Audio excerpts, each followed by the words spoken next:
I'm Reverend Dr. Jeffrey Goodine, pastor of Church on Wheels Spoken Word out of Deltona, Florida. And this is another edition of Bible Study 2024. Thank you all for tuning in. Really appreciate it.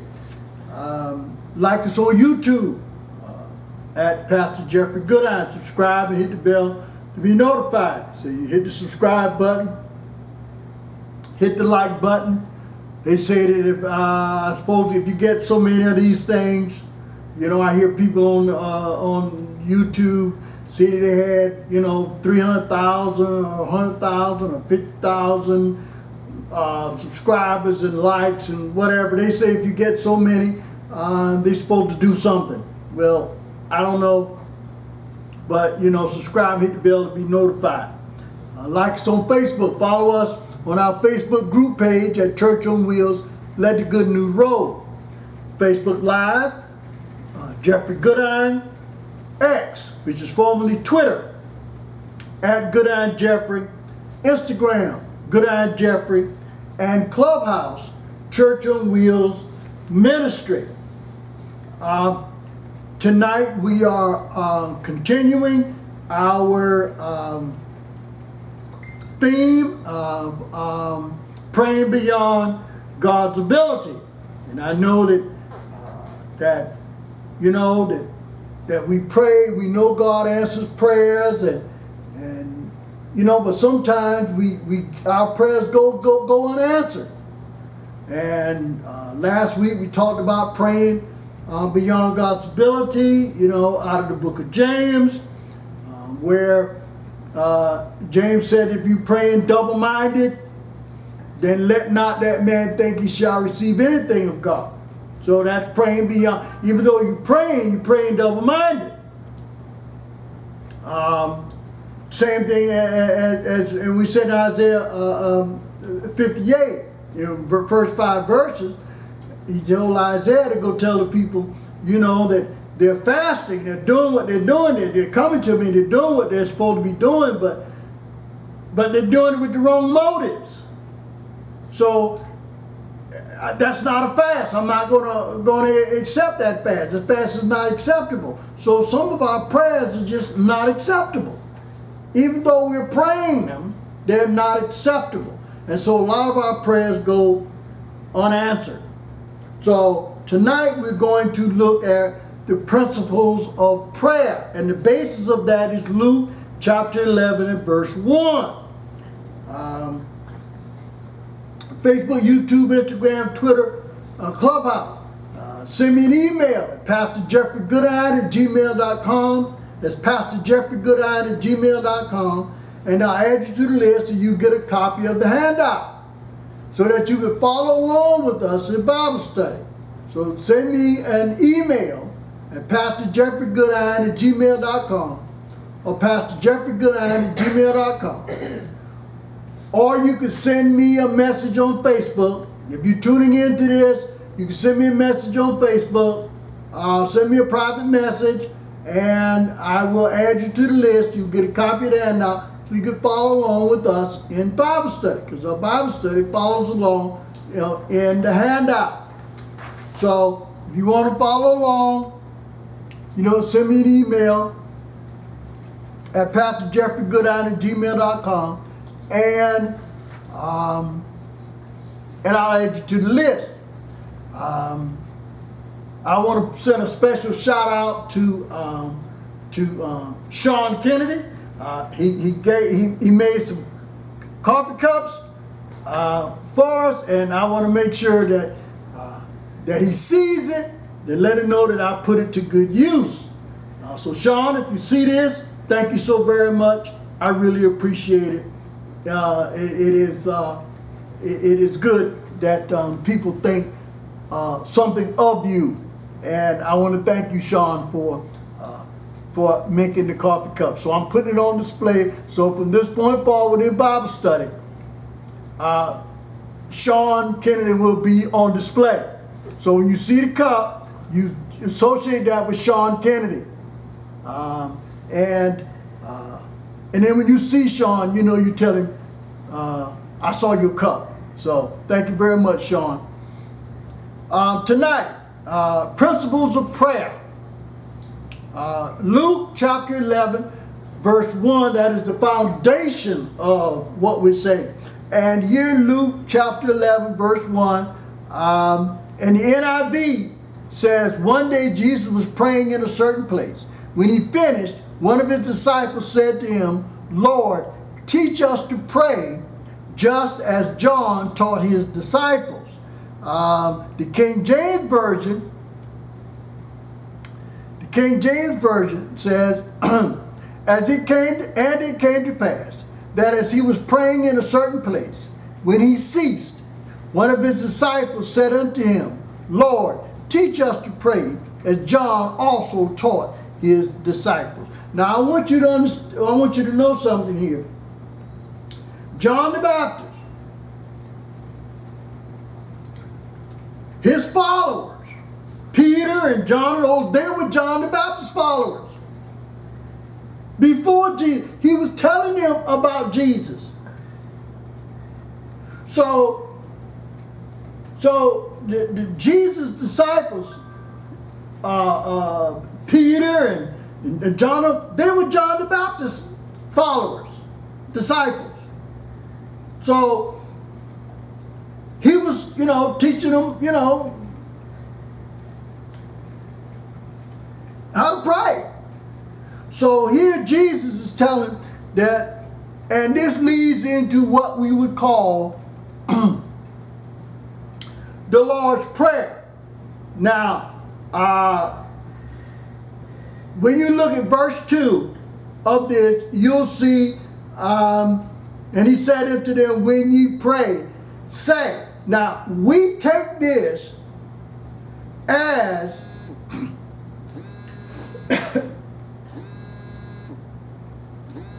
the Lord's Prayer, but it's really not.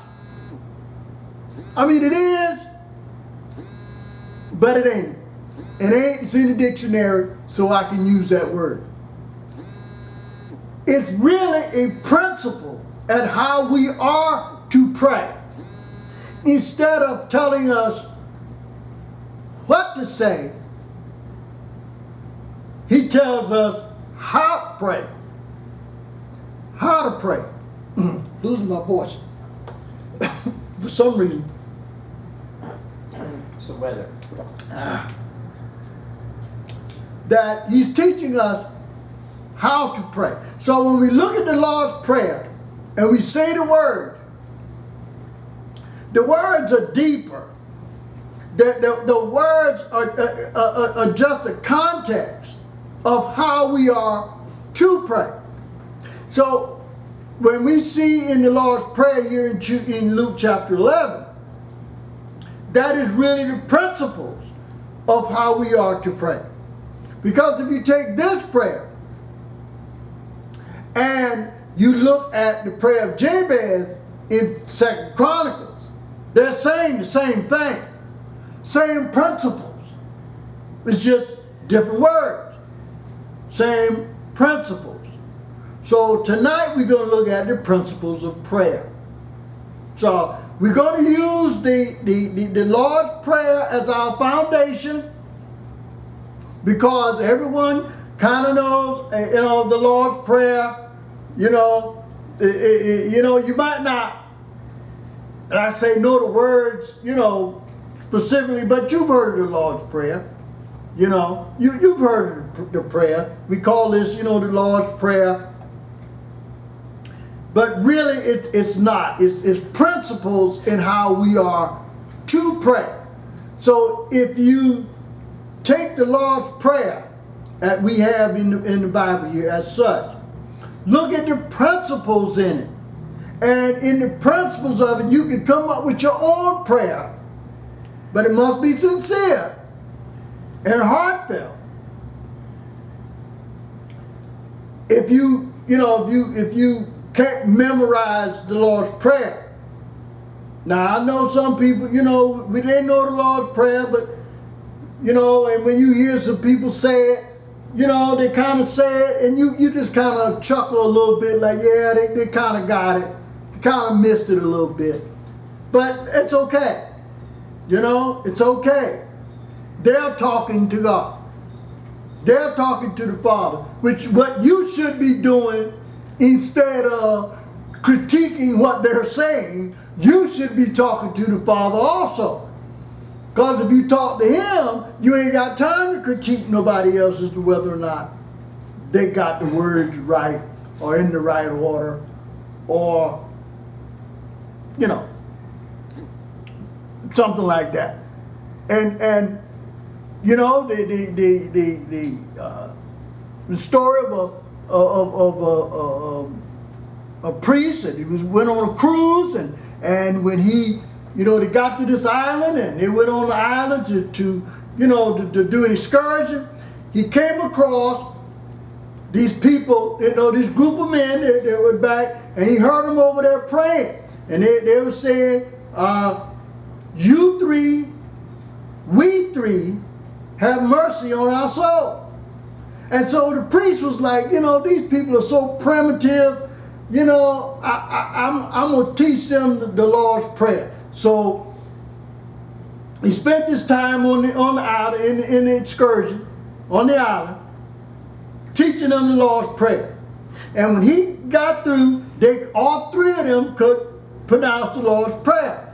So on the way back to the ship, he felt all excited, like, yes, I taught them primitive people the Lord's Prayer. So they went on and cruise and everything. And on the way back, they passed by the island. They weren't going to stop. They passed by the island. But then there was this big commotion going on. So the priest gets up and he goes on that side of the boat. And what it is they saw these three guys walking on water toward the ship. They're walking on water toward the ship. And they're waving the ship down. They're saying, priest, teach us, Lord's Prayer. We forget. Now they walking on water. And when he saw them, he said, you three, we three, have mercy on our soul. He found out, he thought he was teaching them the Lord's Prayer, but he was just teaching them words. They were doing it heartfelt.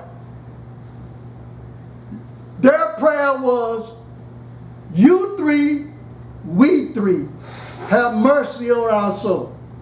But the priest thought he was doing something. He was all high and mighty that he taught these primitive people the Lord's Prayer. But when they were walking on water toward the ship, he realized at that moment that they were more in tune to the Father than he was. And so when they asked him, priest, teach us prayer, he said, go back and say, you three, we three, have mercy on our soul. So you see, a lot of times we look at the Lord's Prayer and we say it, but we just using words. There's nothing heartfelt.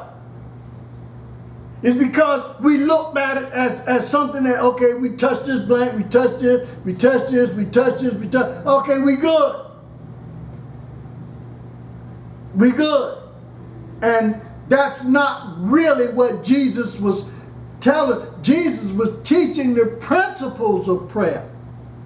The principles of prayer. Not just, you know, checking the boxes, but the principles of prayer. So tonight we're going to look at the principles of prayer. And the foundation is Luke chapter 11, verse 1.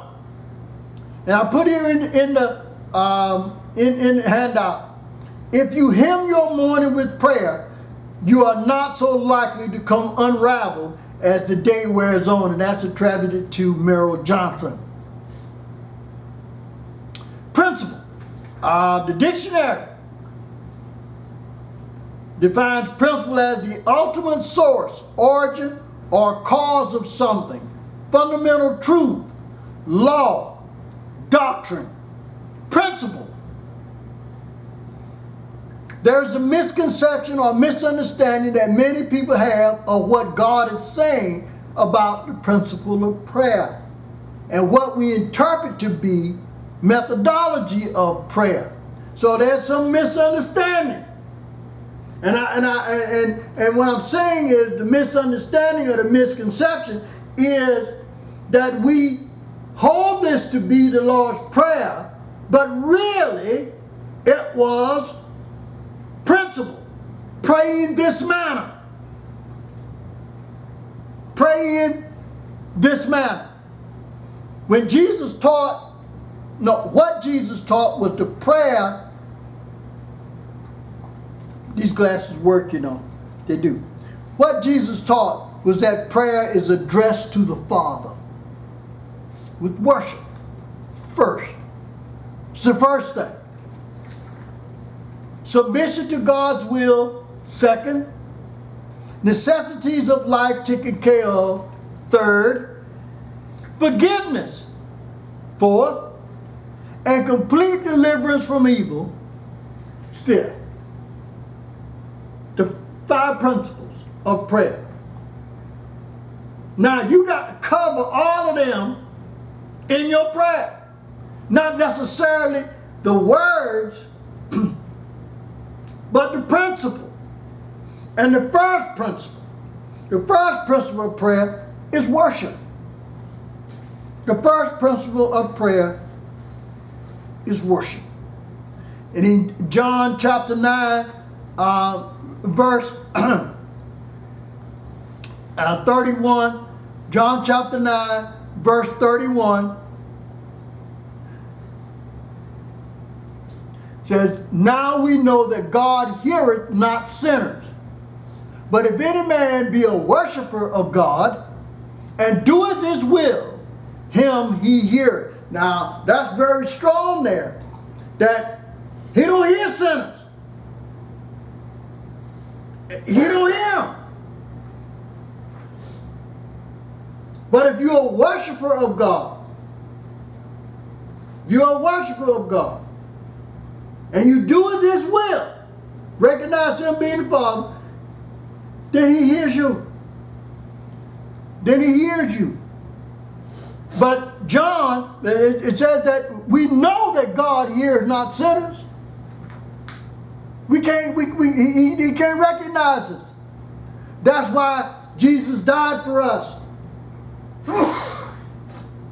Because he died for our sin. So God can't see us as sinners. He made us white, wipe our sins away. So the Father can see us. So the Father can hear us, but we have to get to the Father through Jesus Christ. So we have to be a worshiper of him.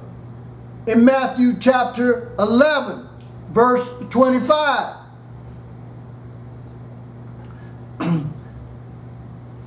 At the time, Jesus answered, said, I thank thee, O Father, Lord of heaven and earth, because thou hast hid these things from the wise and prudent, and hast revealed them unto babes. Now, if you see here, he's worshiping the Father,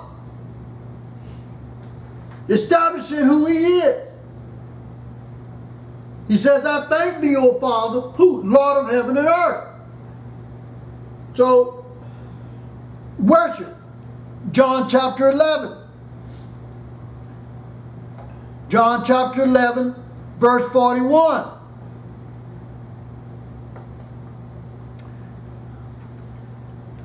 Then they took away the stone from the place where the dead was laid, and Jesus lifted up his eyes and said, Father, I thank thee that thou hast heard me. Now this is when, when Jesus prayed at the tomb of Lazarus. He's saying, Father, I thank you that you heard me, that he heard his prayer. That he heard his prayer. And then John chapter 17,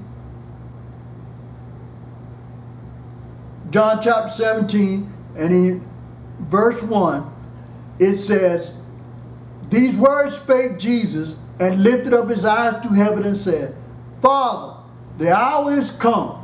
Glorify thy Son, that thy Son also may glorify thee. So here you see Jesus, the first principle is worship. That when we address the Father, worship. True worship of God is contingent on our relationship with God. Now, relationship.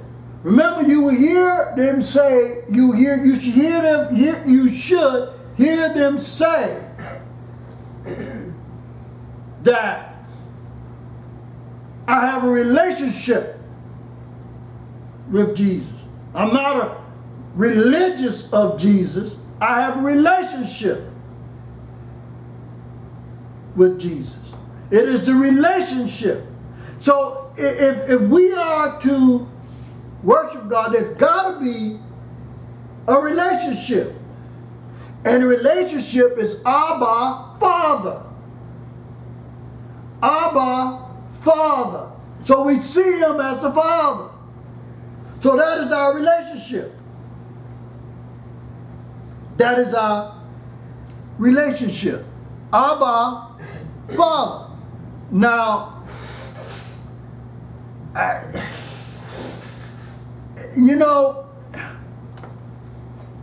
I put here, many prayers go unanswered because the relationship is not there.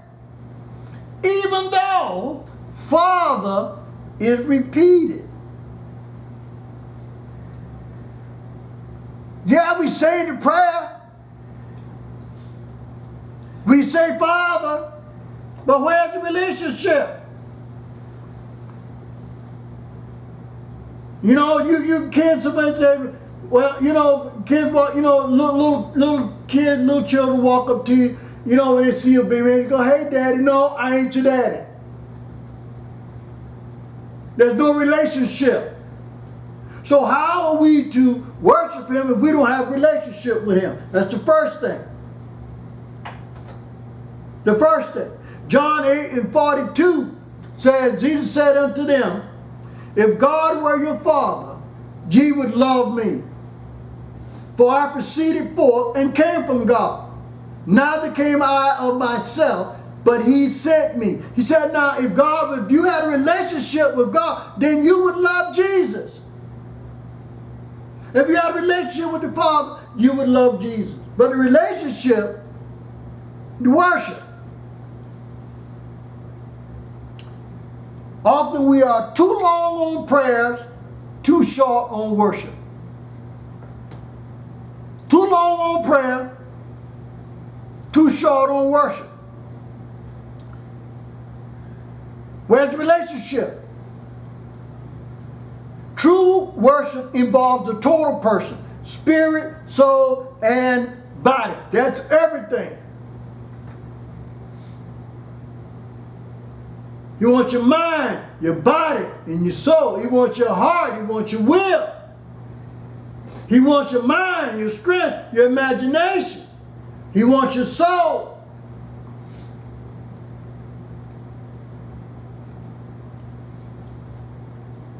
That's what worship involves. That's why a lot of times I say we go unanswered because we say Father, but where's the relationship?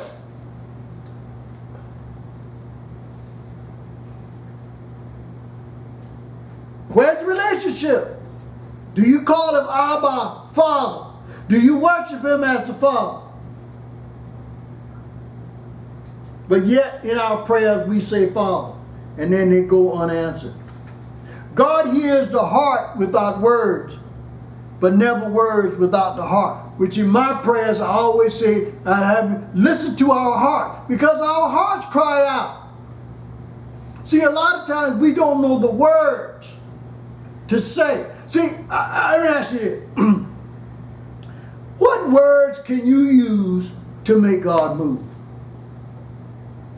I mean, seriously. What words can you use? Remember, the same mouth that we use to bless is the same mouth we use to curse. But our hearts, where no man can see, regardless of what the outside looks like, sounds like, feels like, it's the heart. And that's why I say in my prayers that God listen to our hearts, because our hearts are crying out. See, He hears the heart. True worship only ascends to the Father as you have ability to keep your mind or your imaginations on Him. Now, I'm not saying that when you're praying that your mind don't wander. I didn't say that. Especially, when you come to church, you know that all of your problems and everything else that you got come to church with you. Now, it'd be foolish of me to even think that people that they leave their problems outside the church. No, they don't. They come into church on their mind. And a lot of it is, well, what are we going to eat for dinner? Stuff like that when we leave church. Well, I got to go by here after we leave church. And this is what's going on in quiet time in the church. Your mind wanders. Your mind wanders. But you have to be able to keep your mind on Jesus. So John chapter 4, verse 23 and 24 say, but the hour cometh, and now is, when the true worshipers shall worship the Father in spirit and in truth. For the Father seeketh such to worship Him. God is His spirit, and they that worship Him must worship Him in spirit and in truth. Now, He didn't say words. Even though we know words, we say things, but He wants your spirit. He wants the heart. He wants it in truth. So that's the relationship that you got to have. And I put here, many are guilty of being neither in spirit or in truth. Ooh, that's a mistake right there. I thought I caught that. That's supposed to be or instead of. So for those of you that got the handout, if you can strike through that and put instead of, that's supposed to be or. Many are guilty of being neither in spirit or in truth. That's a mistake right there. Typographical error. Many are guilty of being neither in spirit nor in truth. And when you say in spirit or in truth, we're back to James praying with a double-minded. Prayer is more than needs relying on omnipotence. It is worship. He wants us. Now think about it in our prayer. First thing we do is we ask for stuff. No worship in spirit or in truth, none of that.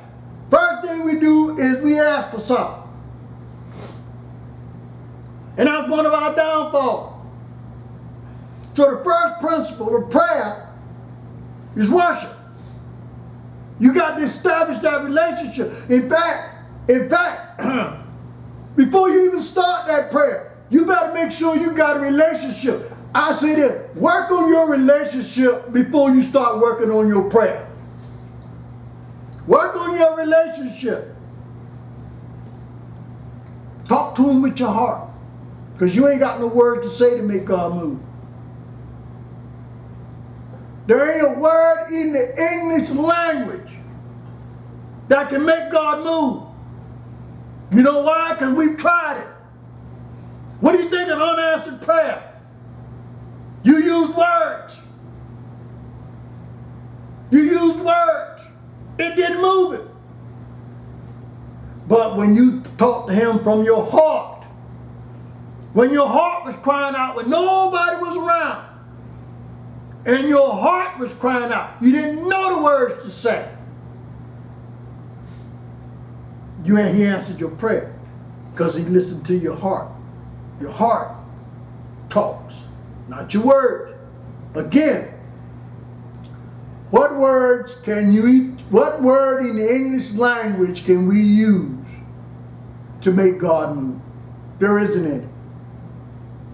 We've tried those words. It isn't any. It is our heart that he hears. And unless you got a relationship with him, unless you are establishing a worship, he's not going to hear it. So we need to work on our relationship before we start working on our prayer. Then, when we're working on our prayer, first thing out of our mouths should be worship. Should be worship. First thing, establish the worship. The second principle, and I put it establishing the Lord's Prayer, is complete submission to God. Thy kingdom come, thy will be done. That is, after we've established our worship of him, we know it completely.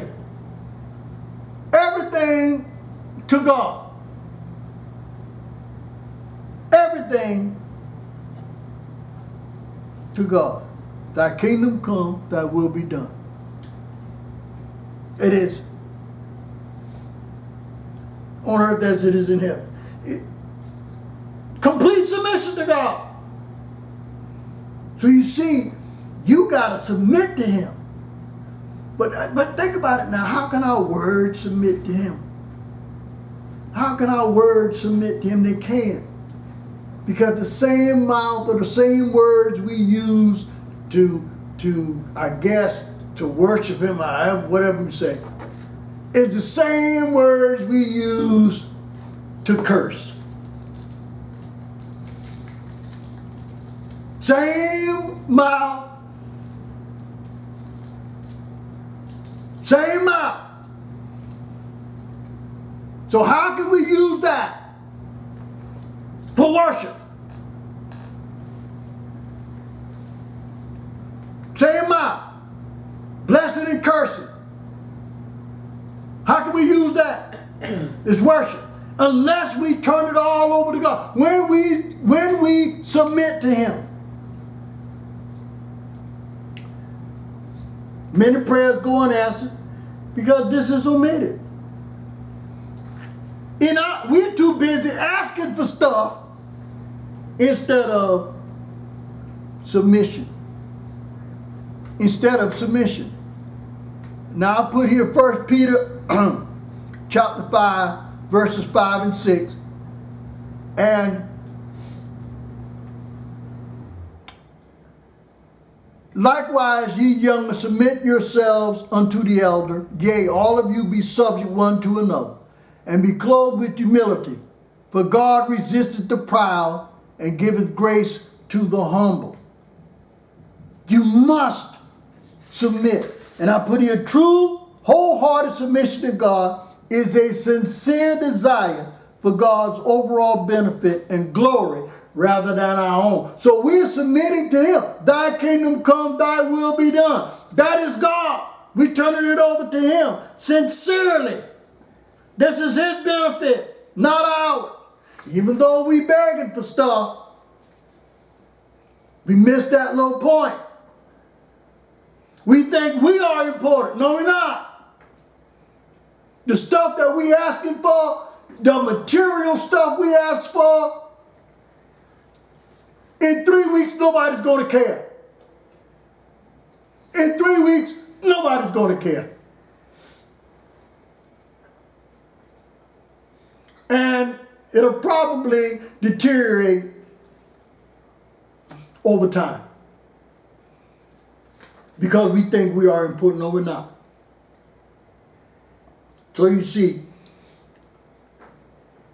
another reason why our prayers go unanswered is because we leave this little, it's another one of those little tidbits that we leave out of the prayer when we asking for stuff. Thy kingdom come, thy will, but that's his benefit, not ours. The stuff we want for our benefit. We want people to see us in the house, the car with the nice clothes, the nice job, nice bank account. People see that. But where's that glorifying God? Where does that glorify God? All right, he gave you the big house. How does that glorify God? He gave you the nice car. All right, let me put it this way. What if he gave you what you asked for? Does that glorify God? You got to answer that. You got to answer that. The third principle establishes one for daily provision, asking for daily need, and we put here bread. Now, bread. And if you look in John chapter 6, verses 38 to 35 to 58, now look, I'm not going to read all of that, but I want you to understand that what he's saying is here that our daily bread is Jesus, the Son of God. Is what we should be asking for. That's the true worshiper's daily diet. Bread. Now, John chapter 6, and then starting at verse 35. And Jesus said unto them, I am the bread of life. He that cometh to me shall never hunger, and he that believeth on me shall never thirst. And he's talking about bread. Now, if he's the bread of life, and we're asking for our daily diet, and we're using bread as our daily diet. Jesus is our daily diet. That's what we're asking for. Our daily diet.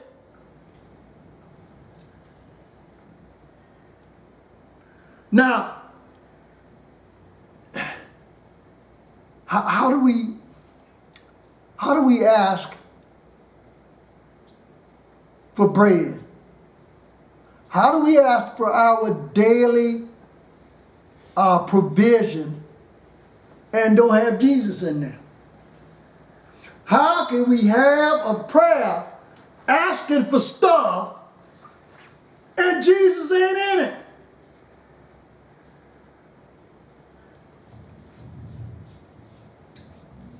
I mean, come on now. Come on. If Jesus is our daily diet, and we're asking for stuff, is Jesus in the stuff we're asking for? If we're going to do the prayer and we're going to say, give us our daily bread, and our daily bread, and Jesus Christ is the bread of life, then how can we ask for daily provision and don't have Jesus Christ in there?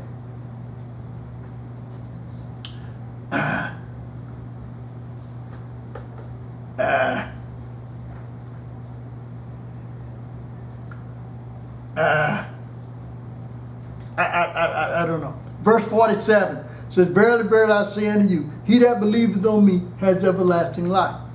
I am that bread of life.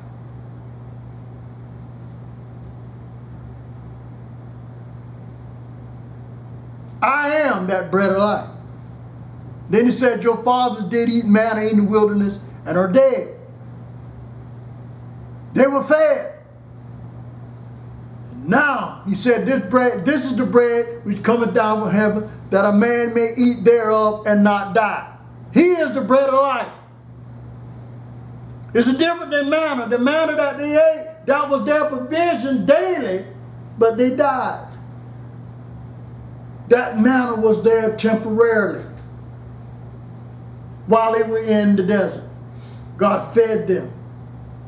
But now Jesus says that I am the living bread which came down from heaven.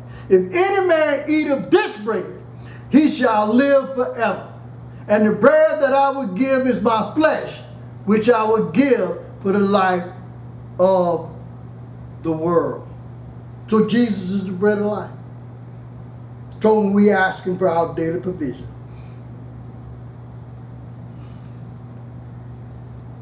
our daily bread is Jesus Christ. That should be the worshiper's daily diet. That should be the worshiper's daily diet. Now I want you to see, we didn't cover, this is the third principle. Do you see you in there anywhere? Do you see you in there anywhere? Do you see in there, he said, I'm going to give you what you're asking for. No, you have to submit. That's the principle. And the third principle is our daily diet, the bread.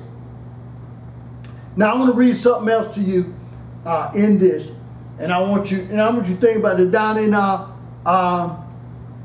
verse 52. The Jews therefore strove among themselves, saying, how can this man give us his flesh to eat? Then Jesus said unto them, verily, verily, I say unto you, except ye eat the flesh of the Son of Man and drink his blood, ye have no life in you. Okay? Now what is our symbolic Jesus' flesh and our symbolic blood?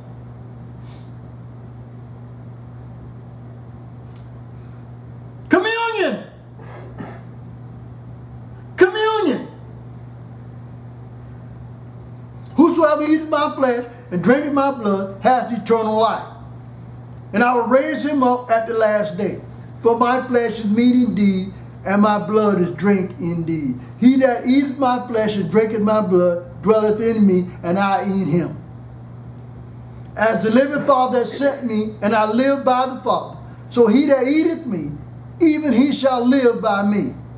This is that bread which came down from heaven, not as your fathers did eat manna and are dead, but that eateth of this bread shall live forever. So right there, the third principle is our daily provision.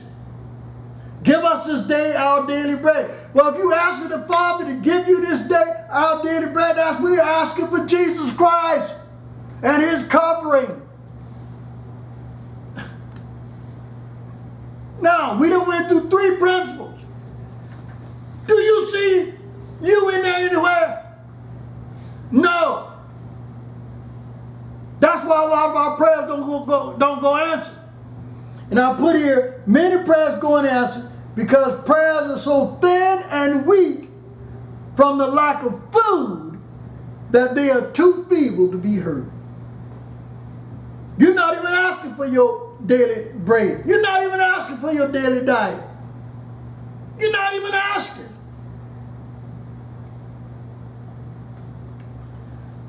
You're not even asking. And then you want to know why your prayers are not getting answered.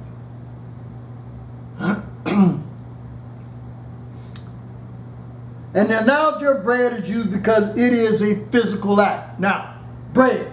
We know that that's a physical act because we associated that with manna, the bread of heaven. But then Jesus says, I am the bread of life. It's physical. In a spiritual sense, but in the physical sense, that bread was nourishment to our bodies. The manna was the bread from heaven, nourishment to our body. So Jesus is, in the analogy, is the bread of life. But we use bread in a physical sense here because, we know what bread is, I mean, before I came today, I had a PB&J, peanut butter and jelly sandwich. That's peanut butter and jelly, 2 slices of bread.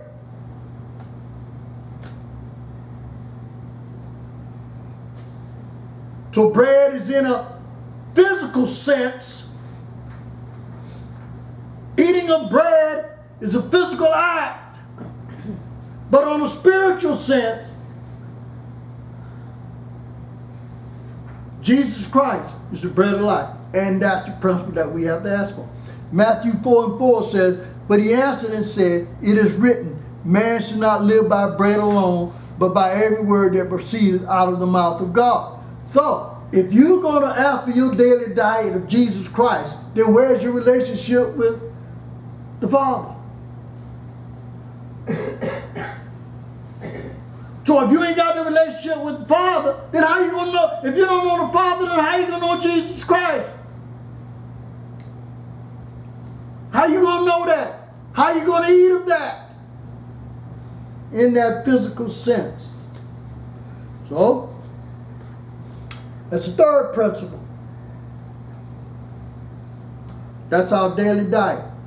So the worshipers, true worshipers, daily diet is bread of life, and that is Jesus Christ. Now we done covered 3 principles, and you notice you ain't nowhere mentioned yet. So that's why I say a lot of times, we long on prayer, but short on worship.